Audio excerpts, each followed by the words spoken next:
Bismillahirrahmanirrahim. Assalamu alaikum viewers. How are you?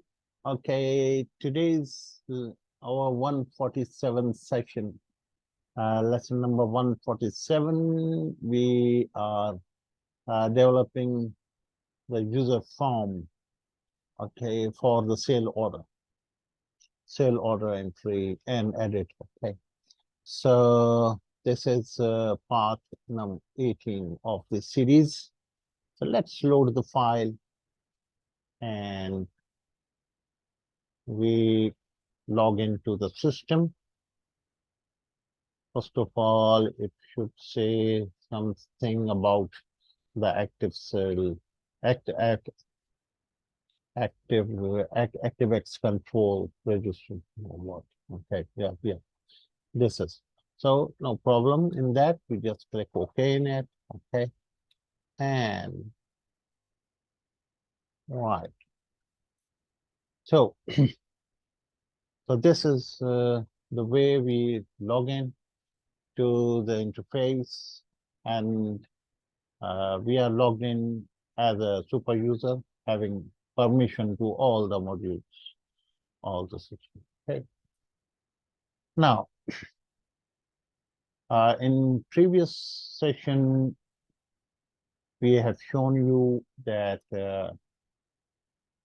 you can enter a new sale order by first of all selecting the salesperson, then selecting the customer, right?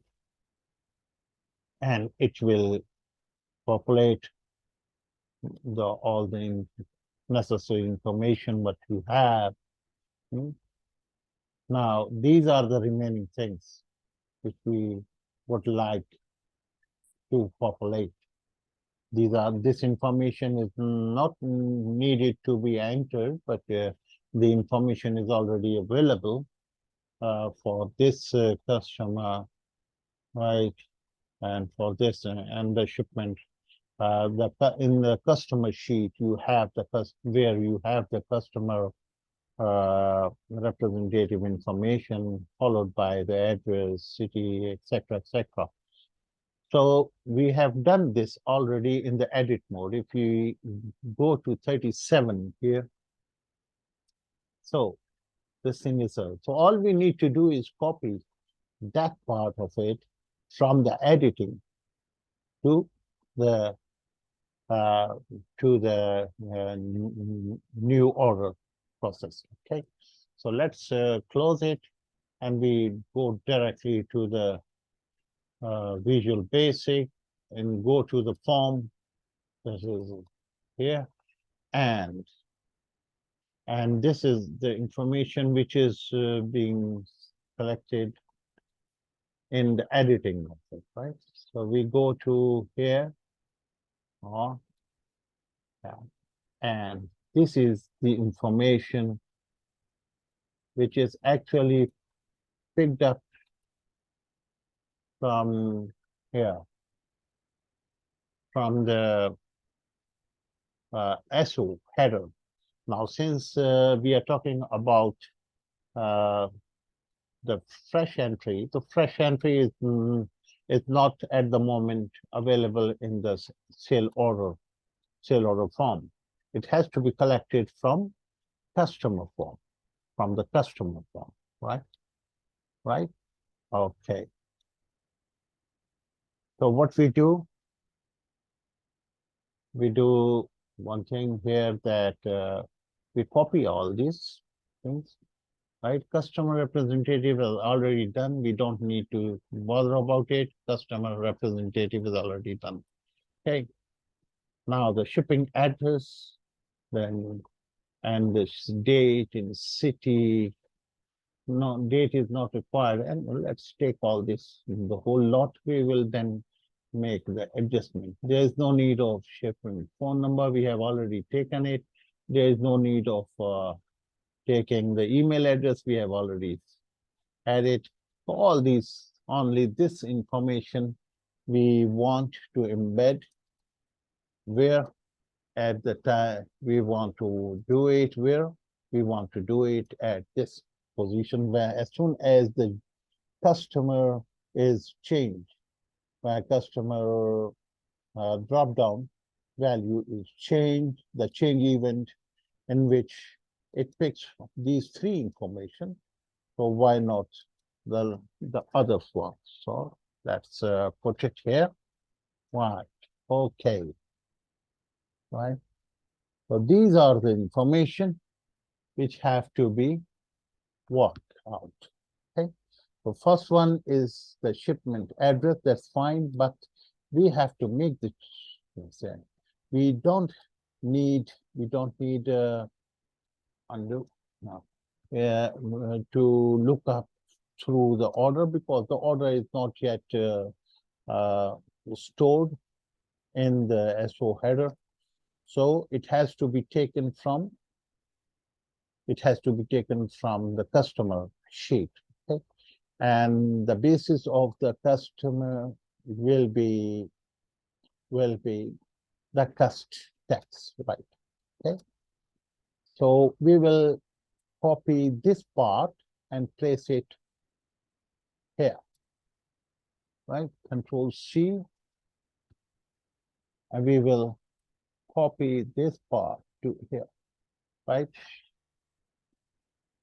That's it. I think I've done something wrong.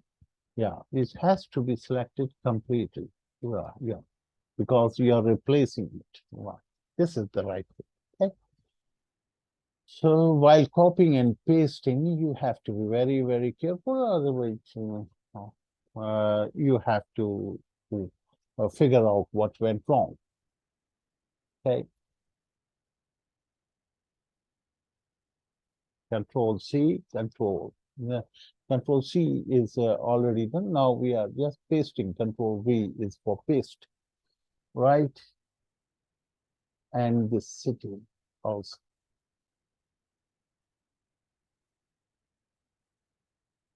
Yeah. Right. That's it. And ship state also, and zip code also. And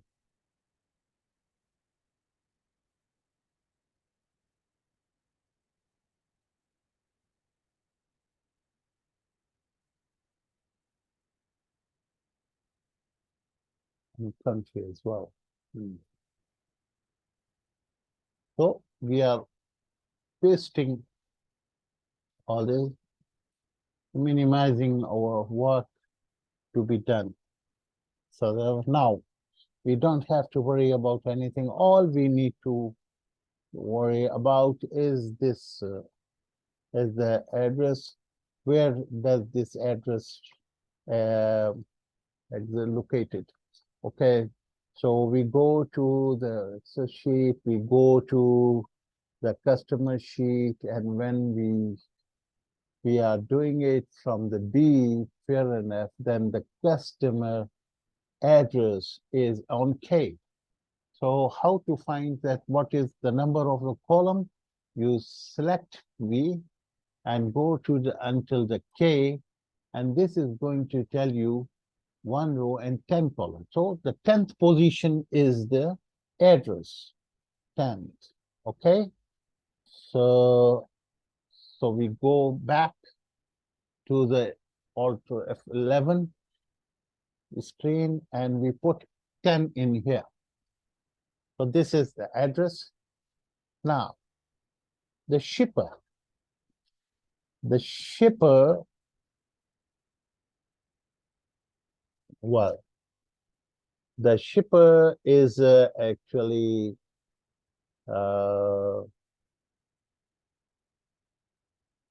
has to be entered, right?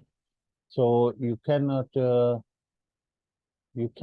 use this because this information is not available at the moment in the customer tax. We have left it for some reason. Okay, so let's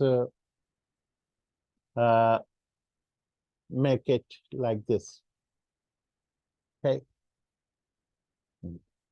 So this is ignored now. Okay. Now ship date. Hmm. Yeah, the ship date is can it be left as it is? No. Okay. We can. This has to be entered. Right. Okay. So for the moment, we can put the ship date as of format of now. Yeah, format of. There's no need of lookup in here. You can just have now. Okay, means whatever is the date today now, it has to be reflected in the ship date like this. Okay? That's it. Okay, you can change it anyway, no problem. But the starting entry would be as a default setting. It is going to be today's date in this format. Okay, now the ship city. So let's get back to the city and see where is city. If this was 10, so city is 11, state is 12, and zip code is 13. 11, 12, and 13. Okay, so we go back all to 11. So what we do here, this is 11. Ship date is, that's fine. Ship date is okay. Ship state is 11. No, sorry. This ship city is 11. This is state is 12. And zip code is 13. Hmm. And there is a country as well. So let's see what is about the country is the next. Well, this is 13, 14. Then next to the zip code is the country. Okay. So it is going to be 14. 14. Okay. So all are diverted from SO to the customer sheet. It is all being looked up into the customer sheet on the basis of the customer which you have selected, and all this information is going to get it here ready for you. Okay, so let's see that what happens in here. And here, as a default, we can use a default value for the shipper. It's always better so to have it filled, right? So if you go to the sale order and you have this shipper, this is the shipping company. The shipping company is this, right? So let's use this one as a default.